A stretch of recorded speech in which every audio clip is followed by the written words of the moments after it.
शिक्षा प्रेरक कहानी जैसा दिखता है वैसा होता नहीं। एक बार एक साधु और उनका शिष्य कड़ी तपस्या के बाद देश भ्रमण के लिए निकले। भ्रमण करते करते साधु और उनका शिष्य एक गांव जा पहुंचे। इस गांव में एक सेठ रहता था। इसके पास धन धान्य की कोई कमी नहीं थी, फिर भी ये सेठ हमेशा ज्यादा धन और धान्य पाने की लालच करता रहता। साधु और उनका शिष्य यहाँ पर भ्रमण करते करते पहुँचे और सेठ से विनती करते हुए कहा कि सेठ उन दोनों को एक रात के लिए आश्रय दे।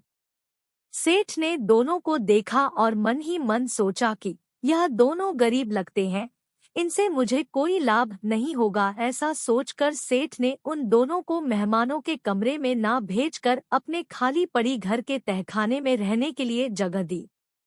तपस्वी साधु के पास दिव्य शक्तियाँ थी, उन्होंने सेठ के मन की बात जान ली। साधु और उनका शिष्य जब सेठ द्वारा दिखाई गई जगह पर रहने गए तब साधु ने देखा कि तहखाने की एक दीवार में छेद बना हुआ है, तो साधु ने तुरंत उस दीवार को अपनी शक्ति से सही कर दिया। शिष्य ये सब देख रहा था, उसे साधु का सा करना सही नहीं लगा, मगर वह कुछ नहीं बोला। अगले दिन दोनों सुबह होते ही वहां से निकल पड़े। पूरा दिन उस गांव में भ्रमण किया और जब फिर से अंधेरा होने लगा तब वे दोनों इस बार एक गरीब परिवार के घर गए। इस परिवार में पति, पत्नी, उनका एक बच्चा और उनके पास एक बकरी थी। उनसे जब दोनों ने रात भर के लिए आश्रय मांगा तो गरीब परिवार ने उनका अच्छे से स्वागत किया। उनके पास जो भी खाने के लिए था वह भी उनको खिलाया और सोने के लिए बिस्तर बिछा दिया।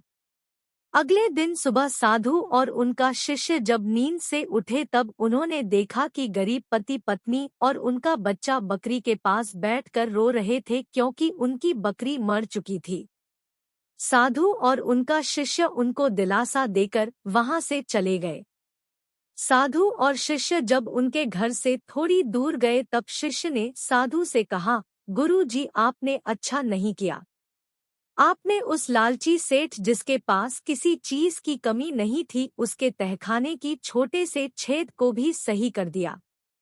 और दूसरी तरफ उदार और बड़े दिल वाले उस गरीब परिवार जिन्होंने हमारी इतनी अच्छी खातिरदारी की, आपने उनकी बकरी को ऐसे ही मर जाने दिया। तब गुरु ने शिष्य को समझाते हुए कहा, देखो बेटा, हमेशा जैसा दिखता है वैसा होता नहीं है। उस सेठ के तहखाने में जिस दीवार में छेद था उस दीवार के पीछे एक बहुत बड़ा खजाना था। क्योंकि वह सेठ लालची था तो मैं नहीं चाहता था कि उसको यह खजाना मिले, इसलिए मैंने उस दीवार के छेद को बंद कर दिया। और कल रात को उस गरीब परिवार के घर यमदूत आए थे। मेरे कहने पर उन्होंने उस परिवार के लोगों को तो कुछ नहीं किया, मगर यमदूत कभी भी खाली हाथ नहीं जाते, इसलिए वह उस बकरी की जान निकाल कर ले गए। अब तुम ही बताओ, मैंने जो किया वह गलत था?